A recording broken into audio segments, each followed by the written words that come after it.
Halo anak-anak, pada pertemuan ini dan dua pertemuan mendatang, kita akan mempelajari materi baru, yaitu tentang aturan sinus dan kosinus.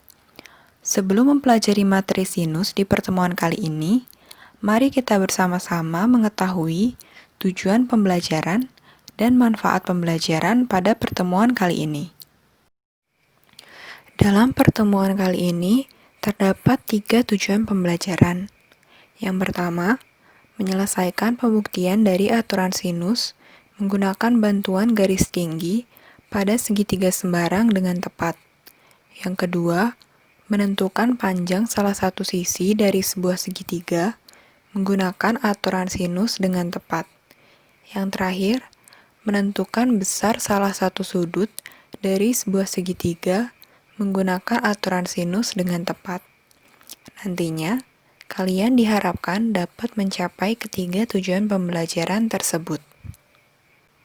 Selanjutnya, kita akan mengetahui tentang manfaat mempelajari trigonometri. Manfaat yang pertama, trigonometri digunakan dalam teknik triangulasi yang digunakan dalam astronomi untuk menghitung jarak ke bintang-bintang terdekat dalam geografi, untuk menghitung antara titik tertentu, dan dalam sistem navigasi satelit. Seperti dalam ilustrasi, diberikan sudut pengukuran A kecil dan B kecil, dan jarak yaitu ditandai dengan B kapital antara titik pengamatan. Nanti bisa didapatkan jarak yaitu D kapital ke objek yang terdekat. Kemudian, trigonometri juga digunakan dalam navigasi untuk menemukan jarak dari pantai ke suatu titik di laut. Misalkan dalam ilustrasi, diberikan sudut yang dibentuk dari titik pada kapal, pantai, objek, yaitu sudut A.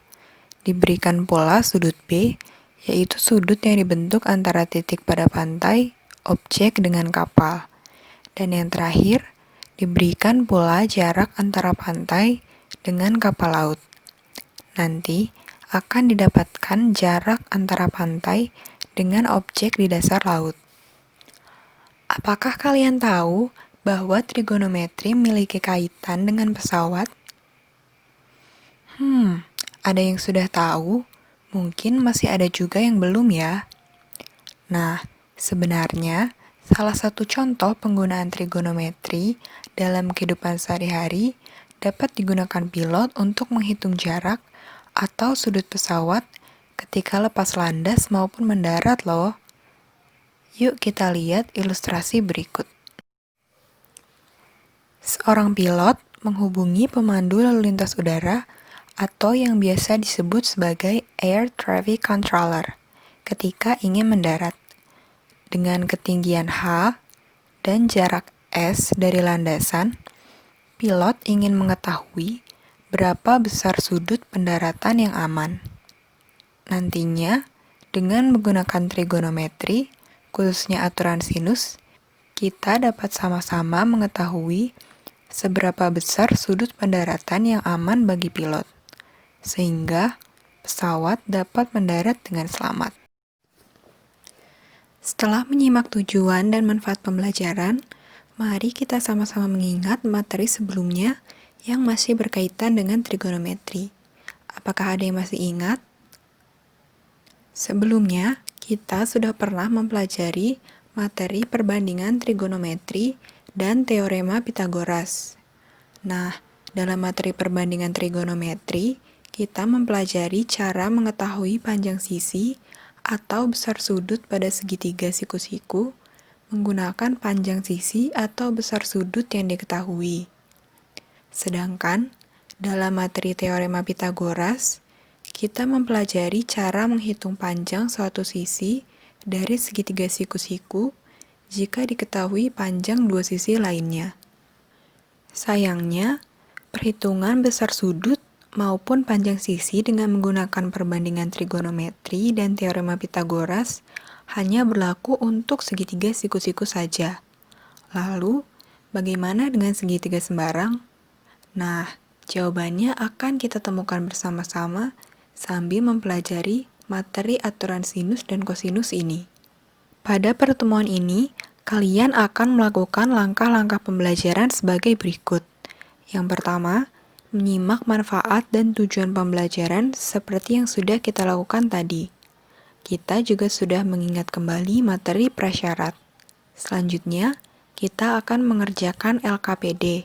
Sebagai gambaran, dalam LKPD nanti, kalian akan belajar menemukan persamaan dalam aturan sinus secara individu dengan menentukan garis tinggi pada segitiga sembarang.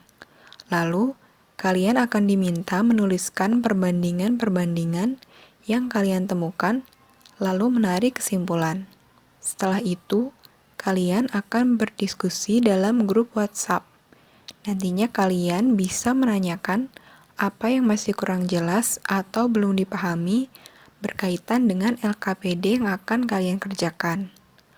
Jika sudah selesai mengerjakan LKPD, akan ada beberapa anak yang diminta untuk menyajikan jawaban mereka, dan teman-teman yang lain dapat menanggapi jawaban tersebut.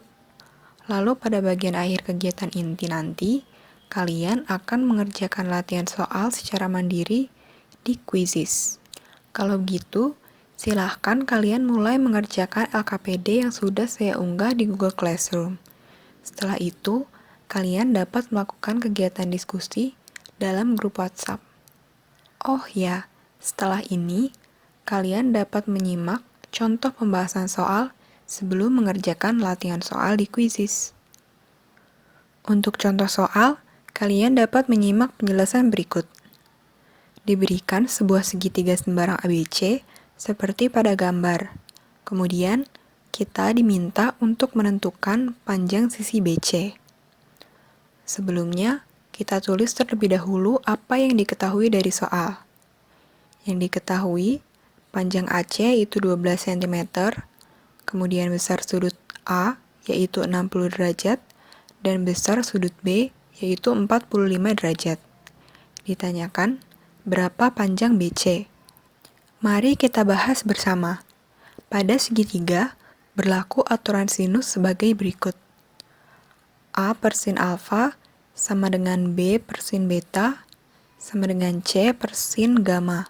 Dapat kita identifikasi persamaan dari gambar ini dan gambar ilustrasi pada soal bahwa A kecil sama dengan panjang BC, B kecil sama dengan panjang AC, alfa sama dengan 60 derajat, dan beta sama dengan 45 derajat, yang kemudian dapat kita substitusikan ke dalam persamaan. Kemudian diperoleh A per sin alfa sama dengan B per sin beta, BC per sin 60 derajat sama dengan AC per sin 45 derajat. Kemudian kita substitusikan nilai sin 60 derajat dan sin 45 derajat, sehingga diperoleh BC per setengah akar 3 sama dengan 12 per setengah akar 2. Kemudian kita kali silang, sehingga diperoleh nilai BC-nya yaitu 12 per akar 2 akar 3, sama dengan 6 akar 6 cm. Jadi dapat kita ambil kesimpulan bahwa panjang BC yaitu 6 akar 6 cm. Terima kasih sudah menyaksikan video pembelajaran tentang tujuan pembelajaran, manfaat pembelajaran, materi prasyarat, dan prosedur pengerjaan soal aturan sinus ini. Semoga dengan adanya video ini, sedikit membantu pemahaman anak-anak dalam memahami aturan sinus. Tetap semangat mempelajari matematika, dan sampai jumpa di pertemuan berikutnya.